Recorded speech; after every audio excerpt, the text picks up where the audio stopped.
بہتر تو یہ ہے کہ یہ پہلے ہی 10 دن میں دی جائے، باقی عید سے پہلے پہلے دی جا سکتی۔ یہ اللہ نے اپنے غریب بندوں کے لیے، ان کے گھر میں خوشی پہنچانے کے لیے، ان کی عید کو اچھا، ان کے روزوں کو اچھا گزروانے کے لیے ہر مسلمان مالدار پر روزے کا صدقہ رکھا ہے۔ بہت معمولی سا ہے، عام طور پر علماء بتاتے بھی ہیں، اخباروں میں بھی آتا ہے کہ 2 سیر گندم، 2 سیر گندم آج کے لحاظ سے غالباً کچھ 100 روپے کی بنتی ہے، تو یا اس سے کم و بیش ہوگی، اتنا ہی ہے۔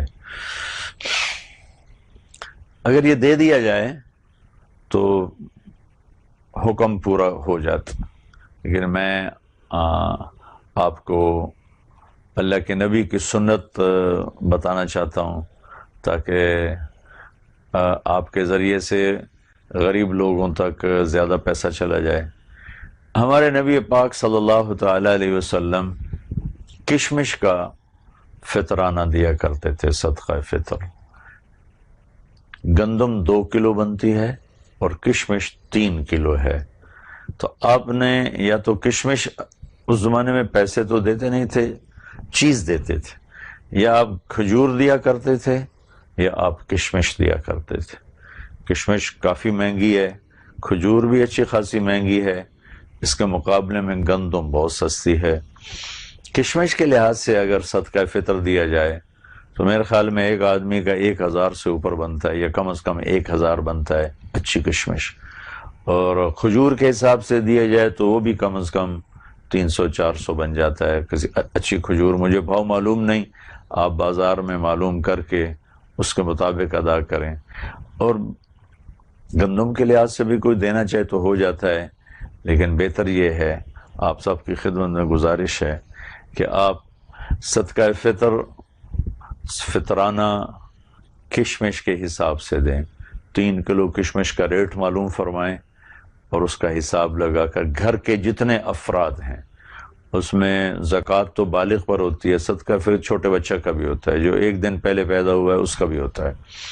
اگر گھر کے 4 افراد ہیں اور 1000 روپیہ کشمش کا ریٹ ہے، 3 کلو تو 4000 روپے ہو گیا۔ اور گندم کے لحاظ سے دیں گے تو 400 روپیہ ہے، کھجور کے لحاظ سے دیں گے تو اس کے بیچ میں کوئی رقم بن جائے گی۔ تو میری گزارش یہ ہے تمام سننے والوں سے جو اس کی ہمت رکھتے ہیں اور اللہ نے ان کو کشادہ کیا ہے، رزق دیا ہے، وہ اچھی کشمش بازار سے معلوم کر کے اس کا ریٹ کیا ہے اس کا حساب کر کے فی کس، گھر میں 6 افراد ہیں، 4 ہیں، 8 ہیں، 10 ہیں، افراد سے مراد ہیں خامن، بیوی، بچے، ان کا ہم والدین کے ذمہ ہوتا ہے۔ تو اس کا حساب کر کے اگر آپ ادا کریں گے تو اللہ تعالیٰ کے ہاں بہت پسندیدہ ہے اور آپ کا روزہ قبول ہے۔ ورنہ حدیث میں آتا ہے روزے ایسے وہ رک جاتے ہیں، آسمان پر نہیں جاتے۔ اللہ تعالیٰ کو غریبوں کی ہمدردی، غریبوں کی دلداری اتنی پسند ہے کہ اگر ہم یہ ادا نہیں کرتے تو ہمارے روزے بھی اوپر نہیں جاتے۔ حالانکہ آج کل ہم گرمی کے روزے رکھ رہے ہیں، 16 گھنٹے کا روزہ رکھ رہے ہیں، اگر ہم نے یہ اللہ کے بندوں تک ان کا حصہ نہ پہنچایا تو ہمارے روزے اوپر ہی نہیں جائیں گے۔ کہ کسی غریب کے دل کو خوش کرنا کتنا قیمتی ہے کہ اگر یہ نہ کیا تو روزے جیسا عمل اوپر نہیں جا رہا۔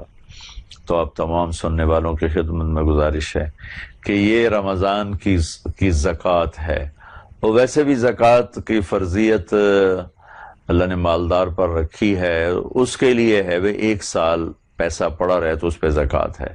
اللہ نے 82 دفعہ قرآن میں مال خرچ کرنے کی ترغیب دی، 82 دفعہ، 1 دفعہ بھی کافی تھی۔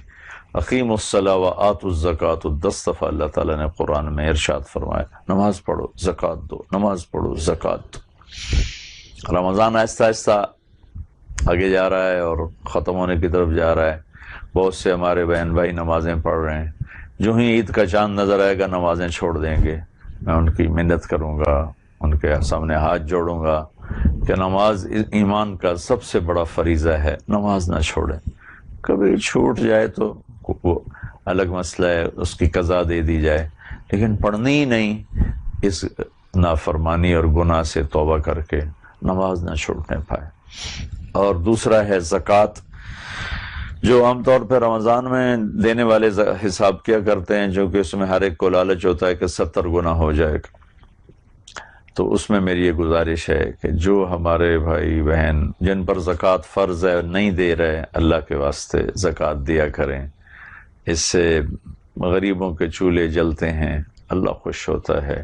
زکوٰۃ نہ دی جائے تو نماز، روزہ، حج، عمرے جنت میں نہیں پہنچا سکتے، بلکہ زکوٰۃ کا نہ دینا رکاوٹ ہو جائے گا، اور ساری نمازوں کے باوجود اور سارے روزے عمرے کے باوجود آگ دیکھنی پڑے گی۔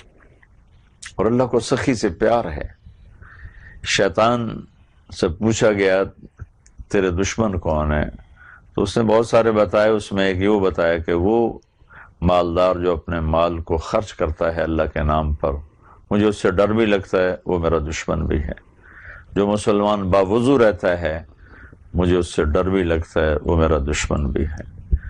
تو ہم شیطان سے دشمنی کریں، اللہ کے نام پہ خرچ کرنا سیکھیں۔ سخی سے اللہ کو پیار ہے، بخیل سے اللہ کبھی پیار نہیں کر سکتا۔ زہ مقدر حضور حق سے سلام آیا پر، حضور حق سے سلام آیا پیام آیا۔ سخاوت ایسی چیز ہے کہ سامری نے گائے کا بچہ بنا کے سب کو اس کی پوجا پہ لگا دیا۔ موسیٰ علیہ السلام کوہ طور پر تھے، واپس آئے تو دیکھا قوم گائے کے بچے کی پوجا کر رہی، بہت ناراض ہوئے، یا اللہ کیا کرنا ہے؟ اللہ نے کہا ان کو سب کو قتل کیا جائے۔ قتل کر دیے گئے۔ سامری نے یہ سب کچھ کیا تھا، سامری کو پکڑوا کے قتل کرنے لگے، تو اللہ نے کہا موسیٰ اسے قتل نہ کرو۔ کہا یا اللہ یہ تو سب کچھ اسی نے کروایا تھا، کہ اس کو چھوڑ دو، خود ہی مر جائے گا، یہ سخی ہے اور سخی کا قتل مجھے اچھا نہیں لگتا۔ ایک منافق اور کافر کو بھی سخاوت قتل سے بچا گئی۔ تو اگر کوئی ایمان والا سخی ہوگا، کوئی ایمان والی عورت سخی ہوگی، تو اللہ اس پہ کتنا خوش ہوگا، کتنا اللہ اس سے راضی ہوگا۔ تو اب میرے نبی نے کہا اللہ الاجود الاجود وانا اجود ولد آدم، سب سے بڑا سخی تو اللہ تعالیٰ ہے، اور اللہ کے بعد سب سے بڑا سخی تمہارا یہ نبی ہے۔ زکوٰۃ دیں مسلمان کو، لیکن میں یہ گزارش کروں گا، ہمارے ساتھ غیر مسلم بھی رہتے ہیں، عیسائی ہیں، سندھ میں ہندو رہتے ہیں، کہیں کہیں سکھ بھی رہتے ہیں، بہت غریب ہیں کچھ، ان کو نفلی صدقہ ضرور دیا کریں، ان کو نفلی صدقہ ضرور دیا کریں، کہ اللہ تعالیٰ کو غریب کو دینا پسند ہے، چاہے وہ کافر ہی کیوں نہ ہو۔ اور میرے اللہ کا فرمان ہے، میرے نبی نے حدیث سنائی کہ اللہ تعالیٰ کا وعزتی وجلالی لا یجاورنی فیک بخیل، اللہ نے جنت الفردوس بہت وی آئی پی بنائی ہے، باقی جنتیں بن گئی، جنت الفردوس اللہ نے اپنے ہاتھوں سے بنائی ہے، اور اللہ تعالیٰ نے جنت الفردوس کو بنا کر فرمایا مجھے میرے عزت و جلال کی قسم تیرے اندر بخیل آدمی کبھی نہیں داخل ہو سکتا، عورت ہے یا مرد ہے، تیرے اندر بخیل آدمی کبھی داخل نہیں ہو سکتا۔ تو سخی بنے، کبھی کبھی اپنے نوکروں کے ساتھ بیٹھ کے کھانا کھایا کر۔ ہمارا نوکروں کے ساتھ بہت تکبر والا رویہ ہے، گھر کی عورتیں جو گھر میں کام کرنے والی ہیں ان کے ساتھ بیٹھ کے کھانا کھائیں، گھر کے مرد جو آپ کے ڈرائیور ہیں، آپ کے خانسامہ ہیں، آپ کے گھر کی صفائی کرنے والے ہیں، آپ کے گیٹ کیپر ہیں، ان کو کبھی اکٹھا کر کے نا ان کے ساتھ بیٹھ کے کھانا کھایا کریں، بارش کی طرح آپ کے اوپر اللہ تعالیٰ کی رحمت برسے گی۔ لیکن ہمارے تو برتن بھی الگ ہوتے ہیں، کھانے بھی الگ ہوتے ہیں، یہ نوکروں کا گلاس ہے اس میں پانی نہیں پینا، یہ نوکروں کا کپ ہے اس میں چائے نہیں پینی۔ ایک سیکنڈ میں اللہ ہمیں ایسے ہی کسی نوکری پہ کھڑا کر سکتا ہے، سب کو چھین کر۔ اللہ کے نبی اپنے ملازموں کے ساتھ بیٹھ کر کھانا کھایا کرتے تھے۔ تو میری یہ گزارش ہے، یہ بھی سخاوت ہے کہ آپ کبھی کبھی اپنے